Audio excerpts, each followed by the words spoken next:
আপনি জানতো সুজন ভাই, আপনার সাথে কথা বলে আমার মুডটাই নষ্ট হয়ে গেল। কিন্তু আমি তো একটা কথা, আমি আপনার কোনো কথা শুনতে চাই না। আপনি হেলাল হাফিজকে চেনেন না, আবার ট্রাম্প জো বাইডেন ওনাদেরকে চিনে আপনি কি করবেন? আপনার তো ওই একই দশা, দেখা হয় নাই চক্ষু মেলিয়া, ঘর হইতে দুই পা ফেলিয়া, একটি ধানের শীষের উপর একটি শিশির বিন্দু। কি কিছু না, যান তো আপনি, যান প্লিজ যান।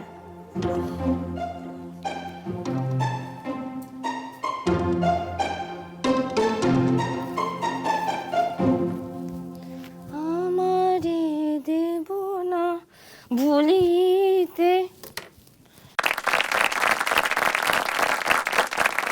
আমার কাছে মনে হচ্ছে যে ওটা ঐশী ছিল, একদম ঐশী। এখন আমার সামনে দাঁড়িয়ে যেভাবে কথা বলছে, ঐশীর একটা আদুরে গলার ভয়েস আছে, ওখানে ঐশী একইভাবে কথা বলছিল, সেই একই রকম আদুরে গলায়, একই রকম ভাবেই। এবং ঐশী যখন রাগ দেখাচ্ছিল একটা কপট রাগের মতো, আবার ঐশী, আমি কোনো মানে ভ্যারিয়েশন পাইনি খুব একটা ঐশীর। যেটি আমার চোখে পড়েছে খুবই সুপারফিশিয়াল, একটু সারফেস অ্যাক্টিং মানে মুখে মুখেই, এখানে নাই। ভাবাবেগে মেয়ে যে কবিতা পছন্দ করে, সেই চরিত্রটার যে সারাক্ষণে বডি ল্যাঙ্গুয়েজ, তার ভাবনা, তার চোখ মুখের কথা বলার ভঙ্গি, সেই জায়গাটা আসেনি আর কি। আপনি একটা কবিতার লাইন বলেছেন হেলাল হাফিজের, বলেন তো একবার। এখন যৌবন যার যুদ্ধে যাবার তার শ্রেষ্ঠ সময়, এখন যৌবন যার মিছিলে যাবার তার শ্রেষ্ঠ সময়। শ্রেষ্ঠ না, জি সরি, শ্রেষ্ঠ। আমাকে অন্তত আপনি 4 থেকে 5 বার বলবেন, 4-5টা ভিন্ন রকমের। এখন যৌবন যার যুদ্ধে যাবার তার শ্রেষ্ঠ সময়, এখন যৌবন যার যুদ্ধে যাবার তার শ্রেষ্ঠ সময়, এখন যৌবন যার মিছিলে যাবার তার শ্রেষ্ঠ সময়। বলেন দেখি আরেকবার অন্যরকম ডেলিভারি। এখন যৌবন যার যুদ্ধে যাবার তার শ্রেষ্ঠ সময়, এখন যৌবন যার মিছিলে যাবার তার শ্রেষ্ঠ সময়। কি কল্পনাতে বললেন? এটা হচ্ছে কিছুটা স্যাড, কেন? ভ্যারিয়েশন আনতে চেয়েছি ইমোশন দিয়ে। এই যে এটা technically is very fault. If you don't have any imagination way of saying it, then don't say it. আমি চিৎকার করে ওখান থেকে বলেন তো, এখন যৌবন, শুনিয়ে বলেন। এখন যৌবন যার যুদ্ধে যাবার তার শ্রেষ্ঠ সময়, এখন যৌবন যার মিছিলে যাবার তার শ্রেষ্ঠ সময়। রফালায় খুব প্রবলেম, এখনো শ্রেষ্ঠ আছে। সে চেষ্টা করবো Anyway. ঠিক করে। আলোচনার মধ্যে দিয়ে যেটা সিদ্ধান্ত নিলাম যে আমরা আরেকবার দেখতে চাই আপনাকে, আপনি রেঞ্জার জোনে যাচ্ছেন।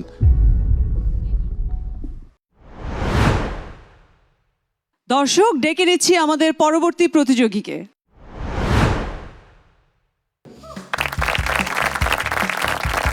হ্যালো জাজেস, আসসালামু আলাইকুম।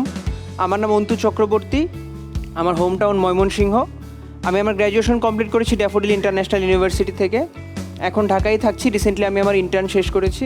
দেখি আপনার পারফরমেন্স। জি ম্যাম, শিওর।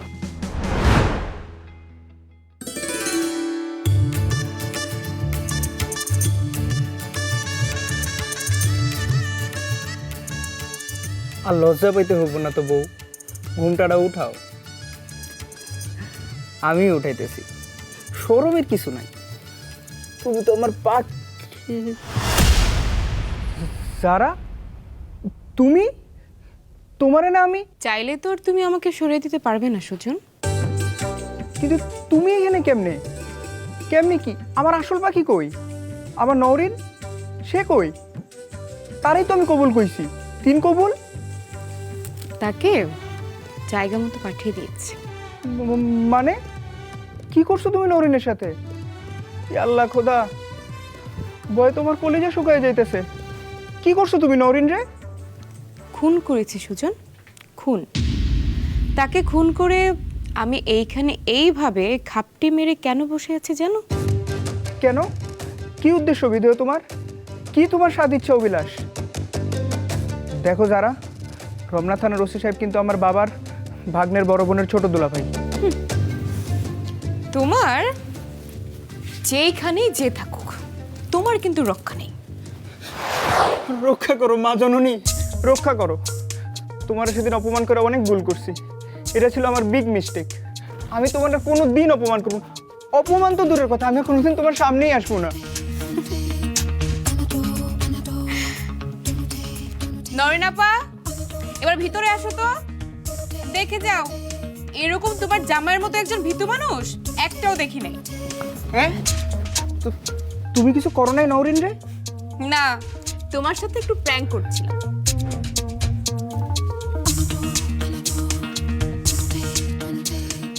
আল্লাহ তুমি বাঁচাইছো, নাহলে আজকে এই বাসর ঘরে জামাইয়ের মৃত্যুর খবর আসতো অনলাইনে।